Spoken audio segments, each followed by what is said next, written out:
காஞ்சிபுரம் சட்டமன்ற தொகுதிக்கு உட்பட்ட ஒன்றிய பகுதி வார்டு செயலாளர்கள், கிளை செயலாளர்கள், பாக முகவர்களுடான இந்த சந்திப்பு கூட்டத்தை கலந்து கொண்டு சிறப்பித்துள்ள மண்டல பொறுப்பாளரும் மாண்புமிகு அமைச்சருமான அண்ணன் திரு MRK பன்னீர்செல்வம் அவர்களே, காஞ்சிபுரம் மாவட்ட பொறுப்பு அமைச்சர் அண்ணன் ராணிப்பேட்டை காந்தி அவர்களே, நிகழ்ச்சியை சிறப்பாக ஏற்பாடு செய்திருக்கக்கூடிய மாவட்ட கழக செயலாளரும் சட்டமன்ற உறுப்பினருமான அண்ணன் சுந்தர் அவர்களே,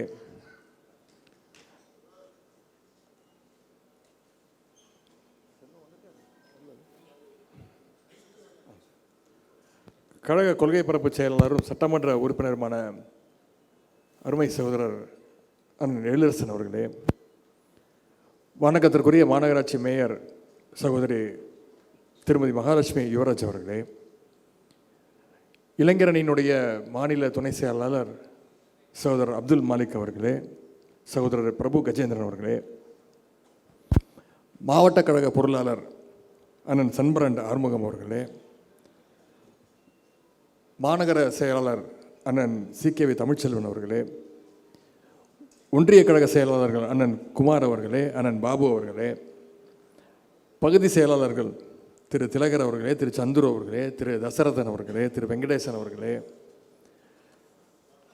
தலைமை செயற்குழு உறுப்பினர் அண்ணன் திரு MS குமார் அவர்களே, பொதுக்குழு உறுப்பினர்கள் திரு SKP சீனிவாசன் அவர்களே, திரு சிகாமணி அவர்களே, மாவட்ட ஊராட்சி குழு துணைத் தலைவர் திருமதி நித்யா சுகுமார் அவர்களே, ஒன்றிய பெருந்தலைவர்கள் திருமதி மலர்கொடி குமார் அவர்களே, திரு தேவேந்திரன் அவர்களே, அண்ணன் சுகுமாரன் அவர்களே, அன்பழகன் அவர்களே, சுந்தரவர்தன் அவர்களே, ராமகிருஷ்ணன் உள்ளிட்ட இளைஞரணி உள்ளிட்ட அனைத்து அணிகளுடைய மாநில நிர்வாகிகளே, மாவட்ட அணிகளுடைய அமைப்பாளர்களே, மாவட்ட மாநகர ஒன்றிய பகுதி கழக நிர்வாகிகளே, மண்டல குழு தலைவர்கள் திருமதி சசிகலா அவர்களே, திருமதி சாந்தி சீனிவாசன் அவர்களே, திரு செவிலிமேடு மோகன் உள்ளிட்ட அனைத்து உள்ளாட்சி அமைப்புகளுடைய பிரதிநிதிகளே, அனைத்து வார்டு கிளை கழக செயலாளர்களே, பாக முகவர்களே, கழகத்துடைய மூத்த முன்னோடிகளே, முத்தமிழஞ்சர் டாக்டர் கலைஞருடைய உயிரினும் மேலான அன்பு உடன்பிறப்புகளே, அத்தனை பேருக்கும் அதற்கு என்னுடைய வணக்கத்தை நான் தெரிவித்துக் கொள்கின்றேன். காஞ்சிபுரம் சட்டமன்ற தொகுதிக்குட்பட்ட அனைத்து அணிகளுடைய நிர்வாகிகள், பாக முகவர்கள், கிளைக்கழக நிர்வாகிகள், இப்படி உங்களை அத்தனை பேரையும் ஒரே இடத்தில் சந்திப்பது மிகுந்த மகிழ்ச்சி அடைகின்றேன். இந்த நிகழ்ச்சியை மிகச்சிறப்பாக ஏற்பாடு செய்திருக்கக்கூடிய மாவட்ட கழக செயலாளர் அண்ணன் சுந்தர் அவர்களுக்கும், அவருக்கு பக்கபலமாக இருக்கக்கூடிய அத்தனை பேருக்கும், மாவட்ட கழக நிர்வாகத்திற்கும் என்னுடைய அன்பையும் பாராட்டையும் வணக்கத்தையும் நான் தெரிவித்துக் கொள்கின்றேன். இந்த காஞ்சிபுரம் மண் பேரறிஞர் அண்ணாவை நம்முடைய தமிழ்நாட்டுக்கு தந்த மண். கொட்டு மழையில் ராபின்சன் பூங்காவில் பேரறிஞர் அண்ணா அவர்கள் நம்முடைய கழகத்தை தொடங்கி சென்ற ஆண்டோடு 75 வருடங்கள் நிறைவடைஞ்சிருக்கு.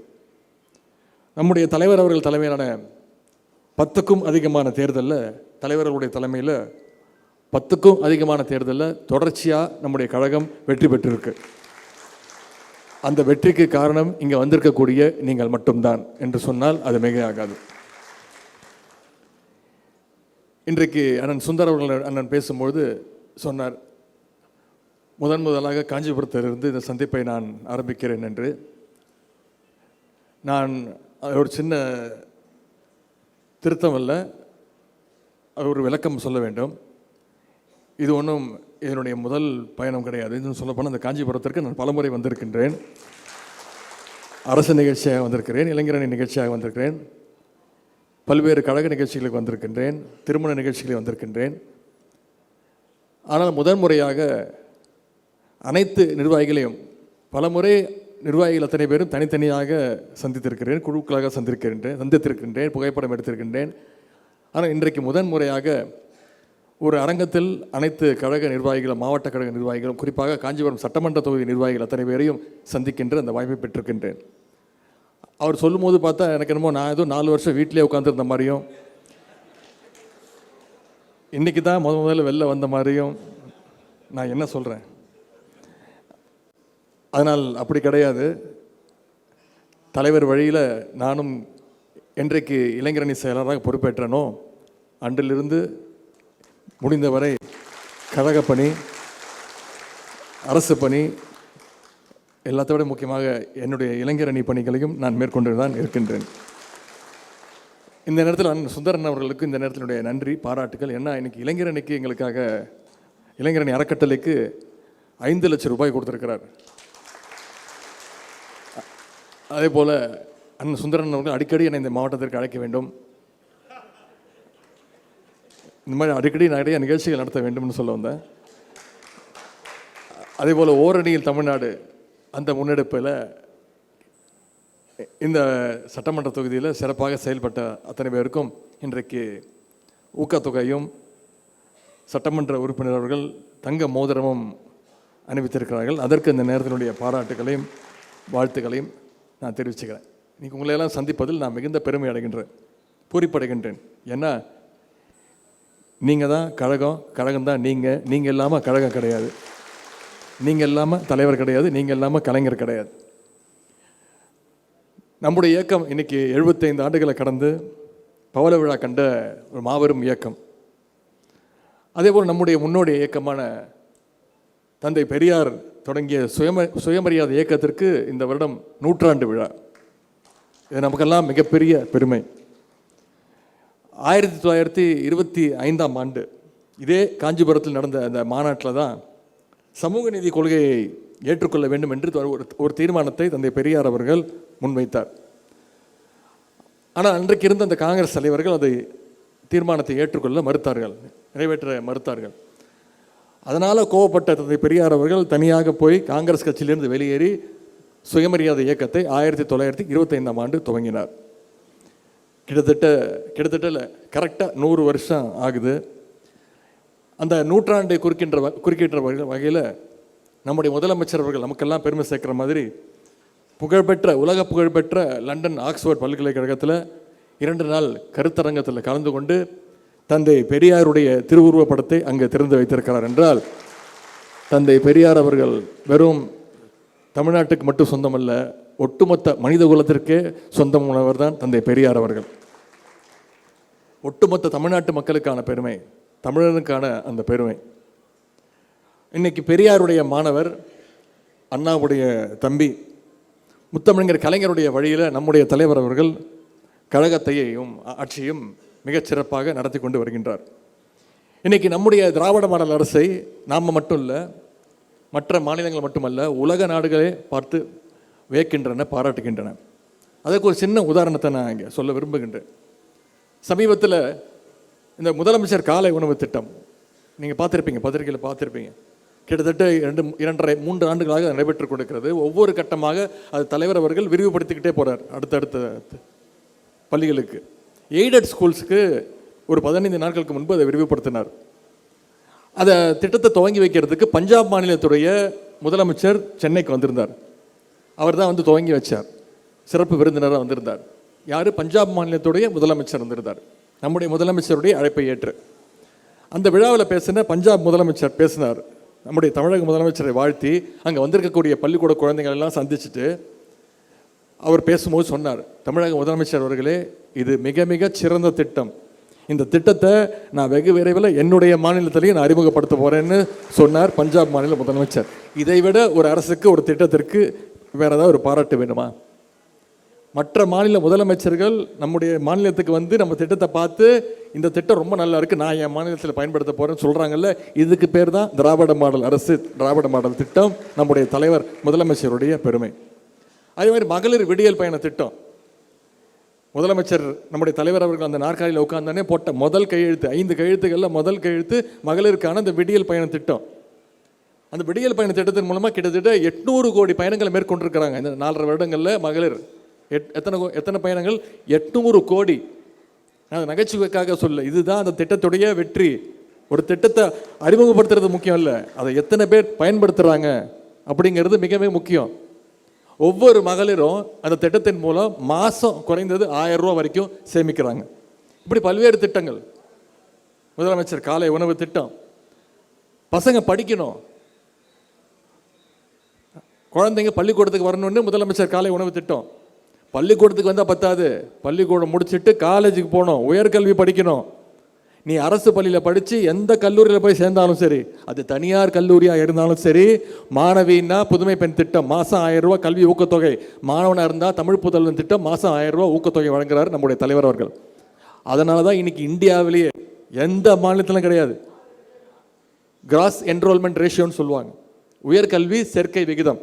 இன்னைக்கு இந்தியாவிலே அதிகமாக 75% பசங்க, நம்ம வீட்டில் பசங்க படிக்கிற பசங்க, அரசு பள்ளியில் படிக்கிற பசங்க காலேஜுக்கு போகிறாங்க. இந்தியாவிலே அதிகம் நம்முடைய தமிழ்நாடு.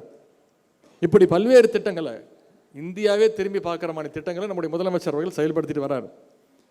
நம்முடைய தலைவர் அவர்கள் இந்த ஓரணியில் தமிழ்நாடு 2 மாதங்களுக்கு முன்பு துவங்கி வச்சார். இன்னைக்கு கிட்டத்தட்ட உங்களுடைய ஒத்துழைப்பால் நீங்கள் மக்களை போய் சந்திச்சு, ஒவ்வொருத்தரையும் சந்திச்சு, நம்முடைய கழகத்தில் இணைச்சு இன்னைக்கு கிட்டத்தட்ட 2 கோடிக்கும் அதிகமான உறுப்பினர்களை கொண்டு வந்து சேர்த்துருக்கிறீங்க. நம்முடைய தலைவர் அவர்கள் நடுவில் அப்போலோ மருத்துவமனையில் ஓய்வுக்காக இருந்தப்போ கூட நம்முடைய தலைவர்கள் இந்த ஓரணியில் தமிழ்நாடு எப்படி நடைபெறுதுன்னு ஜூம் கால் மூலமாக ஒவ்வொரு மாவட்ட செயலாளரும் ஜூம் கால் மூலமாக தொலைபேசி மூலமாக தொடர்பு கொண்டு பேசினாங்க. மேலும் நம்முடைய முதலமைச்சர் அவர்கள் உடன்பிறப்பே வா அப்படின்ற ஒரு முன்னெடுப்பு மூலமாக ஒவ்வொரு சட்டமன்ற தொகுதியிலையும் இருக்கக்கூடிய ஒன்றிய நகர பகுதி பேரூர் கழக செயலாளர்களை தொகுதி வாரியாக சந்திச்சுட்டு வராங்க. அதனுடைய ஒரு தொடர்ச்சியாக இன்னைக்கு நான் உங்களுடைய தொகுதிக்கே வந்து நான் சந்திக்கிறேன். இன்னைக்கு முதல் நிகழ்ச்சி அண்ணன் சுந்தர் அவர்கள் சொன்னது போல இந்த உடன்பிறப்பே வாழ இது முதல் நிகழ்ச்சி. அடுத்து தமிழ்நாடு முழுக்க ஒவ்வொரு தொகுதியாக போய் அனைத்து கழக நிர்வாகிகளையும் சந்திக்க இருக்கின்றேன். எனவே உங்கள் காஞ்சிபுரம் தொகுதிக்கு வந்து உங்களுடைய வாழ்த்துக்களை நான் பெறுவது பேரறிஞர் அண்ணாவுடைய வாழ்த்துக்களை பெறுவதற்கு சமம்னு நான் கருதுகிறேன். இன்னைக்கு இது கலந்துரையாடல் கூட்டம் அப்படின்னா சொல்லியிருந்தாங்க.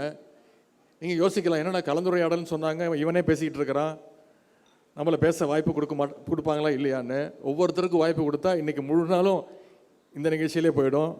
நான் இன்னைக்கு காலையில் பேருங்க அண்ணாவோட இல்லத்துக்கு சென்றேன். அதுக்கு பிறகு அரசு நிகழ்ச்சி கிட்டத்தட்ட ஒரு 3000 பேருக்கு பட்டா கொடுத்துருக்குறோம், பல்வேறு அரசு நல்ல திட்டங்களை கொடுத்துருக்குறோம். அதை முடிச்சுட்டு இந்த நிகழ்ச்சிக்கு வந்திருக்கிறேன். இதன் பிறகு இளைஞரணி கலைஞர் நூற்றாண்டு லைப்ரரி நூலகத்தை திறக்க இருக்கின்றேன். அதன் பிறகு மாவட்ட ஆய்வு, அதன் பிறகு இளைஞரணி நிகழ்ச்சி, இப்படி பல்வேறு நிகழ்ச்சிகள் இருக்கிறது. அதனால் சில கேள்விகளை மட்டும் நீங்கள் எழுதி கொடுத்துருக்குறீங்க, அனைத்தையும் நாங்கள் தொகுத்திருக்கிறோம். நிச்சயமாக அன்பகத்திலையும் அறிவாலயத்திலையும் அந்த கொண்டு போய் சேர்க்கப்படும்.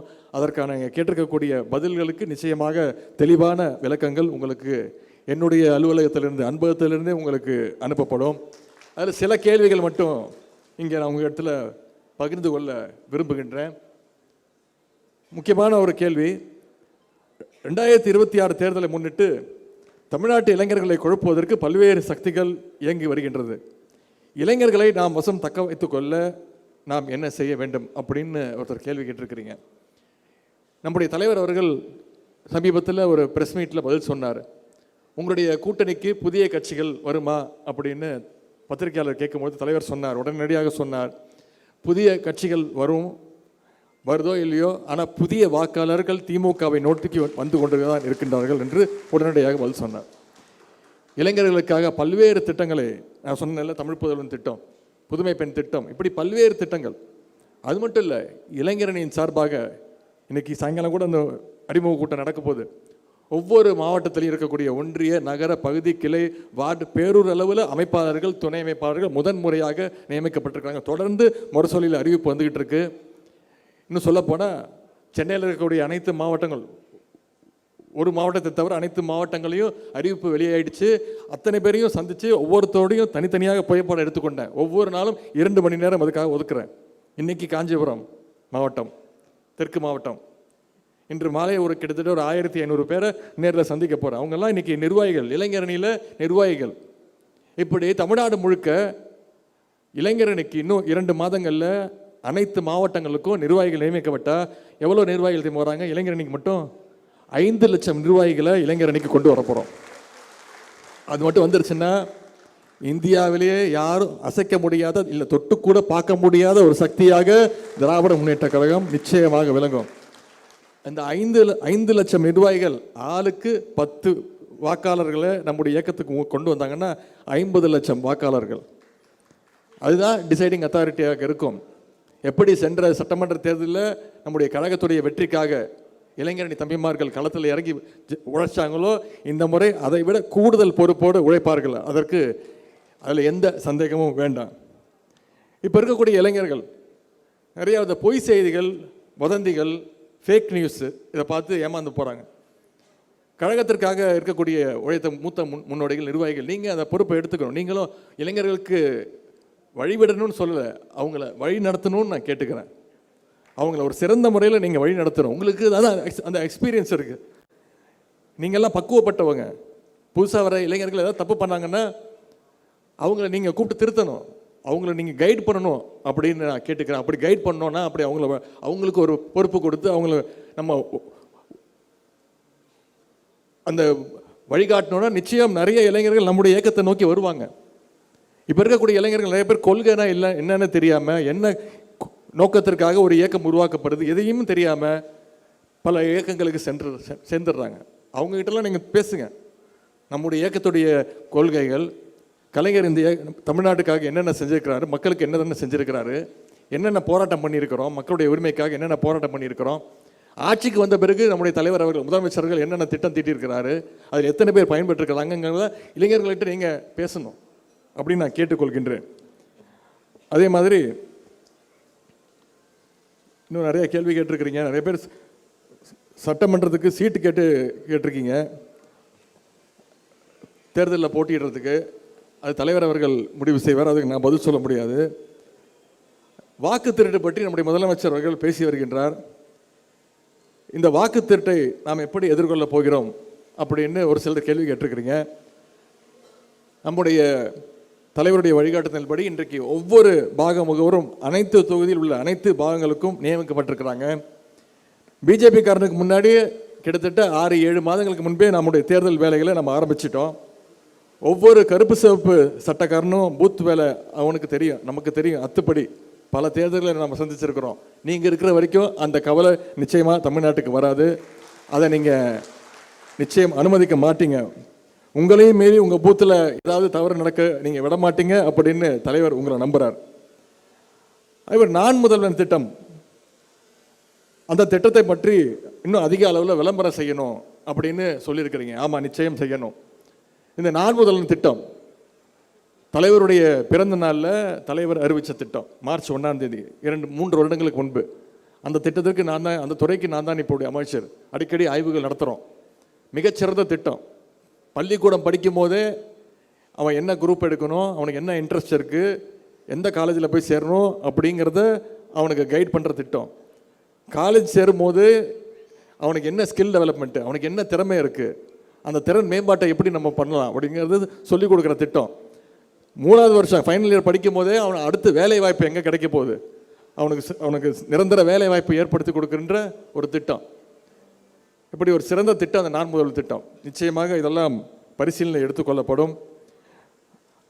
இப்படி பல்வேறு கேள்விகள் கேட்டிருக்கிறீங்க. நிச்சயம் இதற்கெல்லாம் சரியான பதில் சொல்லப்படும். முக்கியமான கேள்வி, 2021 நீங்கள் எய்ம்ஸ் செங்கலை ஒரு முக்கியமான தேர்தல் ஆயுதமாக பயன்படுத்தினீங்க. அடுத்த தேர்தலுக்கு உங்களுடைய தேர்தல் ஆயுதம் என்ன அப்படின்னு ஒரு உடன்பிறப்பு கேட்டிருக்காரு. அது இன்னும் எனக்கே தெரியாது. ஏதாவது கையில் மாட்டோம், அது சூழ்நிலைக்கு ஏற்ப மாற்றோம். நமக்கு அந்த கவலை வேணாம். நமக்கு இருக்கக்கூடிய ஒரே ஆயுதம் நம்முடைய தலைவர் அவர்கள் தான். தலைவர் தான் நம்முடைய பிராண்ட் அம்பாசிடர். கலைஞரும் தலைவர் அவர்கள் தான். தலைவர் அவர்கள் அடிக்கடி சொல்லுவார், வேண்டுகோள் வைப்பார், தயவு செஞ்சு ஒன்றிய அரசு, தயவு செஞ்சு பிரதமர் மோடி அவர்களும் அமைச்சர் அமித்ஷா அவர்களும் அடிக்கடி தமிழ்நாட்டுக்கு வர வேண்டும், சுற்றுப்பயணம் வர வேண்டும். இன்னொரு முக்கியமான கோரிக்கை, இங்கே இருக்கக்கூடிய ஆளுநர் அவர் தயவு செய்து இங்கேருந்து மாற்றிடாதீங்க. எங்களுடைய பாதி பிரச்சாரத்தை அவரே செஞ்சிடறாரு. அதுக்கு இந்த நேரத்தில் ஒன்றிய அரசுக்கு நன்றின்னு தலைவரே சொல்லியிருக்கிறார். அதனால் அது தேர்தல் நெருங்க இந்த செங்கல் மேட்ரு இது ஏதோ திட்டமிட்டு செஞ்சது கிடையாது. அது அங்கே போகும்போது ஒருத்தர் மதுரை தொகுதி தாண்டி இன்னும் அடுத்த தொகுதிக்கு பிரச்சாரத்துக்கு போகும்போது அவர் என்கிட்ட காட்டினார், பார்த்தீங்களா தம்பி, இதுதான் எய்ம்ஸ் ஹாஸ்பிட்டல், அடிக்கல் நாட்டிட்டு போனாங்கல்ல, பெரிய காம்பவுண்ட் வால் இருந்துச்சு, ஆனால் கட்டி முடிச்சுட்டாங்களான்னு கேட்டேன். நீங்கள் வேறு உள்ள ஒன்றுமே இல்லை, பூஜை போட்டு அன்றைக்கி வச்ச செங்கல் வச்சுட்டு போயிட்டாங்க, அவ்வளோதான், வெறும் காம்பவுண்ட் வால் தான் கட்டியிருக்காங்க அப்படின்னாங்க. அவ்வளோதானா அப்படின்னு சொல்லி நான் போய் சோஷியல் மீடியாவில் போய் தேடினேன். எய்ம்ஸ் மதுரை அப்படின்னு போய் தேடி பார்த்தா ஒரே ஒரு பூஜை போட்ட அன்றைக்கி அந்த அடிக்கல் நாட்டில் அந்த செங்கல் மட்டும் இருந்துச்சு. அப்போ பேசிகிட்டு இருக்கும்போது ஒரு செங்கல் இருந்துச்சு, அதை எடுத்து இதுதான் அங்கே இருக்குது எய்ம்ஸ்ன்னு சொன்னேன். அவ்வளோதான், இதுதான் நடந்தது. ஏதோ பிளான் பண்ணி பண்ணதெல்லாம் கிடையாது. தானாக ஏதாவது சிக்கும். அது நிச்சயம் நமக்கு தேர்தலில் திரு அமித்ஷா அவர்களும் திரு மோடி அவர்களும் அந்த வெற்றிக்கு அவங்களே உதவுவாங்க அப்படின்ற அந்த நம்பிக்கை இருக்குது. இன்றைக்கு கழகத்திற்கு உயிரோட்டமாக இருக்கக்கூடிய, அடித்தளமாக இருக்கக்கூடிய உங்கள் மீது நம்முடைய தலைவர் அவர்களுக்கு எப்பவுமே மிகுந்த பாசமும் மதிப்பும் அன்பும் நிறைய உண்டு.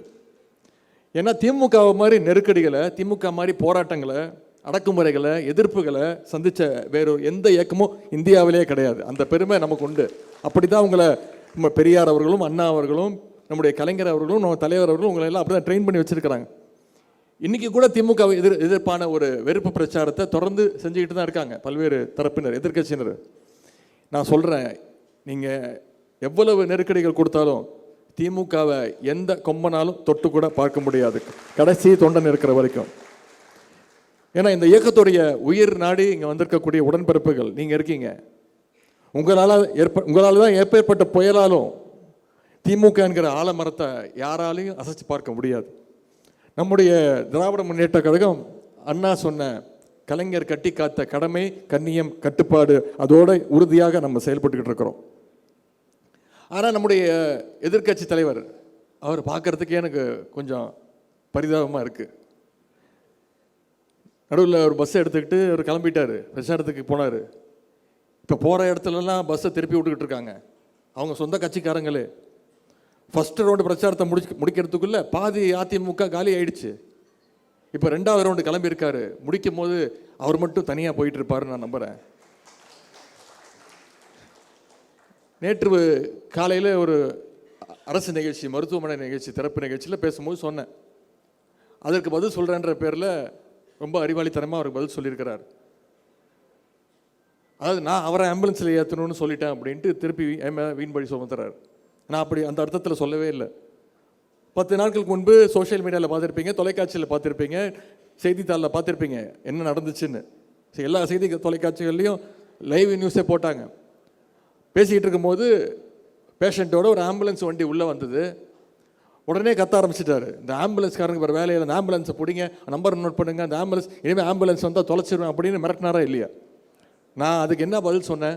அப்போ பொதுமக்கள் மிகுந்த கோபத்திற்கு ஆளானார். எல்லாரும் எதிர்ப்பு தெரிவித்தாங்க. திமுக காரன் மட்டும் இல்லை, அதிமுக காரனே வெக்கப்பட்டான். இவரெல்லாம் ஒரு தலைவரா? எந்த தலைவனா இப்படி பேசுவானா அப்படின்னு வெக்கப்பட்டாங்க. நேற்று நான் என்ன பேசினேன்னா, திரு எடப்பாடி பழனிசாமி அவர்களே, ஆம்புலன்ஸு கூட வழி விட மாட்டேங்கிறீங்க, அந்த வண்டியை நிப்பாட்டி அந்த டிரைவர் அடிக்கிறீங்க, ஃபோன் நம்பர் கொடுன்னு மிரட்டுறீங்களே. உங்கள் கட்சி இயக்கமே வெகு விரைவில் ஆம்புலன்ஸில் போக வேண்டிய நிலைக்கு ஆளாகிட்டு இருக்கீங்களே, ஜாக்கிரதையாக இருங்க. விரைவில் பாஜக உங்களை துண்டு துண்டாக நறுக்கி ஐசியூக்கு அனுப்பிச்சிடுவாங்க. உங்களை சொல்லலை, உங்கள் இயக்கத்தை சொல்கிறேன், உங்கள் கட்சியை சொல்கிறேன், அனுப்பிச்சிடுவாங்க. அப்போவும் எங்கள் தலைவர் தான் உங்களை வந்து காப்பாற்ற போகிறாரு அப்படின்னு நான் சொன்னேன்.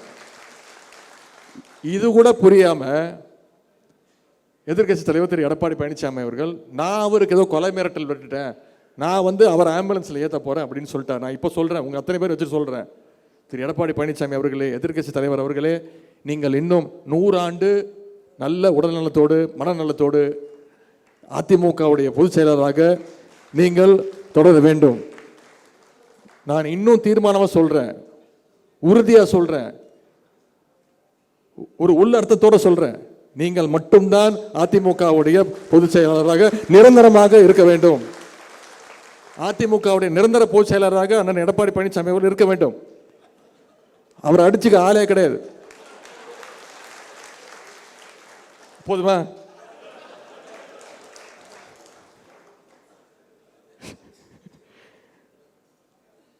இன்னைக்கு மக்களை காப்போம், தமிழகத்தை மீட்போம் அப்படின்னு சொல்லிட்டு இருக்கிறாரு திரு எடப்பாடி பழனிசாமி அவர்களே. நீங்கள் முதல்ல அதிமுகவை மீட்டெடுக்கணும்ல.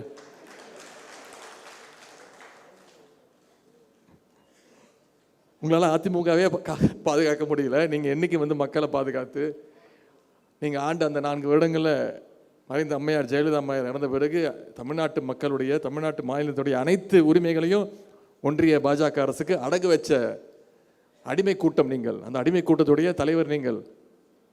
இன்னைக்கு சொல்கிறாரு கை ஆடுது யாருன்னு பார்த்தீங்களா? நான் சொல்லட்டுமா? யாருக்கு முட்டி அதிகமாக தெரிஞ்சிருக்குன்னு பார்ப்போமா?